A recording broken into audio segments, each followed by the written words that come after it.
Hey, I'm Justin from the slasher-loving website Hysteria Lives. I'm author of the Slasher Movie Book and co-host of the Hysteria Continues podcast. Now, I thought it'd be fun to take a look back at 5 fabled lost slasher movies from the subgenre's golden age, where teenagers were set to be mauled at the mall, more were meant to be ripped to shreds on the beach, no one turned up to the graduation party, and the disco dance floor wasn't awash with blood, and Liberace, yes, Liberace never went nutsoid. So coming up is rumour, gossip, and perhaps some solid leads. Believe me, there's some wild backstories about these almost worst slashers, films that fell victim not to a mad killer, but to the boom and bust of genre filmmaking back in the early 1980s. As Starburst magazine pithily noted, producers no longer cutting teenage throats or heads, they're cutting their projects. So let's look back at the top 5 slasher movies of the 1980s. First up is Lord of the Harvest from 1982, and this is a doozy. Now, would you believe Liberace as a gay killer clown in a movie directed by none other than Tobe Hooper? Well, it was allegedly on the cards in the early 1980s. Famous Monsters magazine gave it the scantest of tantalising details in issue 187. It said Liberace will play a grisly mass murderer in Lord of the Harvest. Tobe Hooper of the Texas Chainsaw Massacre and the Funhouse fame will be directing the feature, which is based on a true story. Now, newspapers picked up the rumour and they salivated at the offbeat casting. The details just got more and more bizarre as they reported it is due to be a biopic of sorts of none other than infamous real-life serial killer John Wayne Gacy. Although the mind boggles at the thought of Liberace going full psycho killer and Pogo the Clown makeup, the project was publicly nixed by the flamboyant star himself in July of 1982. Now, several newspapers reported Liberace mad. Yes, he is. In fact, Lee and his longtime manager were thinking of suing every single one of us ink-stained wretches who fell for the charming rumour he might play a homosexual murderer in a future film for director Tobe Hooper. Liberace says he would never do such a role. His manager says he'd never let him, and both said that no such proposition has come their way, and in any case, they hope it never does. Quite where the rumour came from is unknown. Hooper didn't make a John Wayne Gacy movie, and Liberace kept his image intact and stayed in the closet until his death in 1987. Now, one last interesting tidbit is that Dennis Hooper's character in the Texas Chainsaw Massacre 2 has a line, "I'm the Lord of the Harvest." A Hooper in joke? Just imagine what could have been Liberace versus Leatherface. So next up is a glitterful slasher that also never made it in front of cameras, Murder at the Disco Down, which has been prepped in 1979 for a 1980 cinema release. Now, before 1980's Prom Night, which Jamie Lee Curtis once dismissively called Disco Death, and after the then recent Saturday Night Fever phenomenon, a different killer was due to stalk and strut the dance floor. Now, little is known about this project. There's no copyright record, for instance, but, however, it was announced in Variety magazine in May of 1979, a common practice to attract investors at the Cannes Film Festival. Now, the advert listed it as a Matt Simba production. Simba was the one-time husband of ill-fated blonde bombshell Jane Mansfield and the man behind such solid exploitation fare as The Witch That Came From the Sea. Now, he was pretty much inactive at this time in the 1970s with very few credits at the time that Murder at Disco Down was being mooted. However, he did return with a couple of Pia Zadora clunkers in 1982. Now, the promotional artwork for the movie shows a pair of menacing eyes looking down at a naked body of a woman silhouetted on an illuminated disco dance floor, which visually, at least, hints that the film was going to be a cash-in on both the disco and the slasher craze. Now, it lists someone called Louise E. Steinberg as the producer, but whoever she is lost in the mist of time, as is Murder at the Disco Down. Now, the project presumably failed to find enough backers at Cannes, which is surprising given its 1979 date and the slasher craze that was ongoing. So the beat was sadly snuffed out forever at the Disco Down. Next up, in the number 3 spot, it's the year that no one graduated. Now, this isn't to be confused with Herb Fried's 1981 slasher Graduation Day with a very similar title. Now, the graduation party was mooted to be Paul Lynch's follow-up to his highly successful Prom Night. The premise sounded great. Maroon teenagers menaced on a remote island by none other than Joe Spinell, who was at the time also a horror property after Maniac. Press reported that Evil Speaks Kathy McCullen had already been cast, and the film from Hemdale Studios was touted at Cannes in 1981 as going to production in June of that year.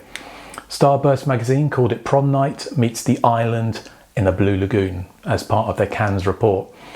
They elaborated on the plot. The teenagers survive a seaplane crash en route to a weekend prom party on a private island retreat. They end up very wet on a desert isle, where soon enough Joe Spinell, with his new Cannes tan, and John Quaid from Clint Eastwood's Any Which Way You Can arrive as a pair of tequila-drunk drug dealers who set about menacing and stalking the teenagers. They kill one as well. Joe Spinell at the time was also at Cannes shooting Guerrilla Style, David Winter's slasher The Last Horror Film with Carolyn Munro, which utilised the film festival as a glamorous and then most importantly free backdrop. Now, Starburst reported, presumably mistakenly, that the graduation party had already started filming to avoid an upcoming director's strike. They also said it had the best poster at Cannes after Creepshow, with the perhaps familiar sounding tagline, "The lucky ones weren't invited." Now, amusingly, Hemdale had accidentally stated in promotional materials that this was to be directed by David, not Paul Lynch. Now, can you imagine a David Lynch slasher movie? Whether any footage of the graduation party was ever shot by Paul or David Lynch is unknown, but nothing has ever seen the light of day. However, what we do know is that Paul Lynch shot Humongous next, although not for Hemdale.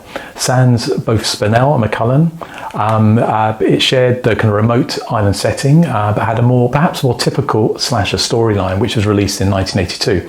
Now, in the final twist, the script was finally made and released in 1984 as Out of Control, without Paul Lynch or Hemdale's involvement, and starring Betsy Russell and Sherilyn Fenn. So yes, finally that graduation party did happen. So up next, our Lost in Action number 2 concerns cut prices, cutthroats and murder at the mall.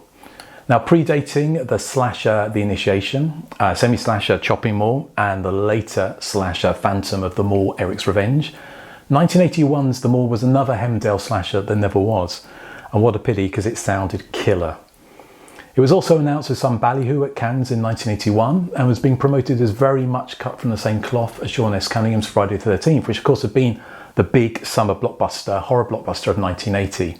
Its promotional artwork showed a knife poking out of a jagged hole in a shopping bag with the tagline, "Shopping at the mall is murder."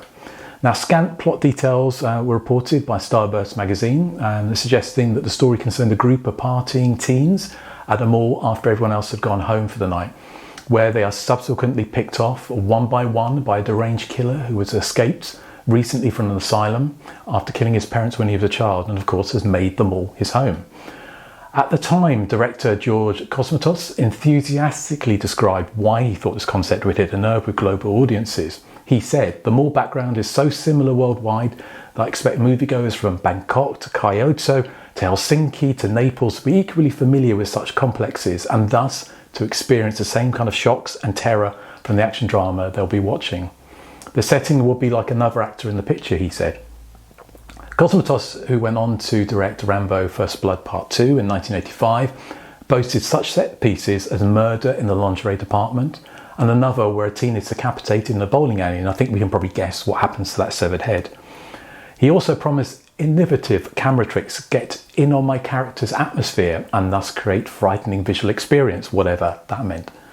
Hemdale, who would hit pay dirt a few years later with The Terminator, had distributed the New Zealand lens semi-slasher Strange Behaviour, aka Dead Kids, that year.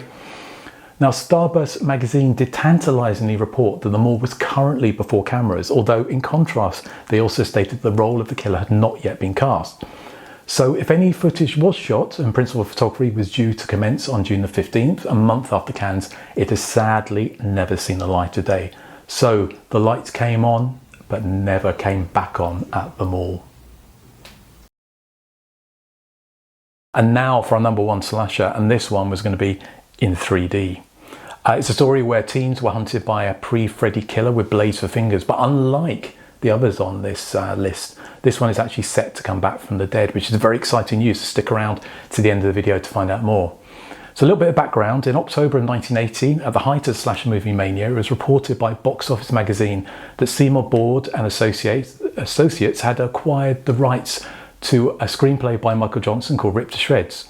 It stated that the film would begin filming in December by Reich Productions. Now, the plot concerned two teenage female cousins investigating the origins of an urban legend about a series of murders back in the 1960s around the fictional town of Shadow Hills.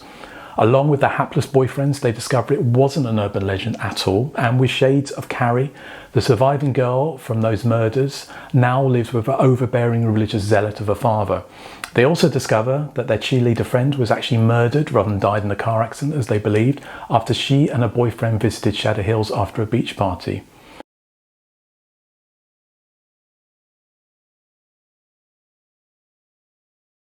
Determined to find out what happened, our teenage Nancy Drew type sleuths put their safety at risk with the attentions and gain the attentions of a sleazy cop who may or may not be involved in the death of a teenage sex worker. And they find themselves firmly on the radar of a claw-handed killer who still stalks the woods of Shadow Hills at night. So a year later, in October of 1981, Fangoria reported that Donald F. Glut would take up the directorial reins on a delayed project. Now, Glut was quoted as saying, "I was a little hesitant at first, it being another man with a knife story, but there were a few things that served to make this one unique. Not least of all, the plan was to make it in 3D. Now, when I spoke to Donald F. Glut, he recalled that, in his words, The Ripped to Shreds was another standard slash movie. I don't remember what the plot was. I think there were lots of teenagers being killed or something, which, hey, it's an 80s slasher movie. It ended up actually with the girl being the hero, which is kind of a nice twist, although most 80s slasher movies did end up with the girl being a hero. But anyway, regardless, it's always fun to see." Seymour Board had been the executive producer on 1979 Summer Camp. He was keen, like most producers at the time, to get a slice of that slasher movie action. Although, again, it was listed as being prepped for a summer 1983 release, it just didn't happen. Starburst magazine that it was requiring funding and it didn't materialise. So Ripped to Shreds disappeared until now. Now, I knew nothing about the movie until someone sent me a copy of the script they snagged as part of a collection of spec scripts once owned by Charles Bronson, who went on to his own slasher movie in 1983, 10 to Midnight, where he chased a naked man around, but that's another story. Coincidentally, a fan of 80s slasher movies was looking for unproduced scripts from that decade, and this gave birth to an upcoming project described as a period authentic graphic novel adaptation of an infamous lost 80s slasher screenplay. Now, nearly finished, Ripped to Shreds is brought back to life as an oversized full-colour graphic novel that faithfully adapts Michael Johnson's screenplay from 1980, painstakingly period accurate with studied reverence for an era and a cast featuring legacy horror actors Laura Marie Taylor and Russell Todd from Friday the 13th Part 2. Yes, slasher movie royalty. So Ripped to Shreds strives to recreate the experience of watching a classic 80s slasher film in comic book form. So click on the link above to find out more. So that is incredibly exciting. So if you're a fan of early 80s slasher movies and you've seen some of the, I've just shown some of the imagery from it, it is going to be fantastic. So do check that out. Hey, and thanks for watching. I hope you enjoyed this look back at 5 slashers from the golden age that never were. Now, if you'd like to take a trip back to Lover's Lane and revisit more lost 80s slashers, then comment below and I might post a follow-up video that dusts off a few more that never made it to the drive-ins. So be sure to subscribe to my channel and check my Lost Slashers page on my website, Hysteria Live. So lots more info on Lost Slashers, reviews, interviews and all sorts of kind of things. So good things. So do check that out and thank you for watching.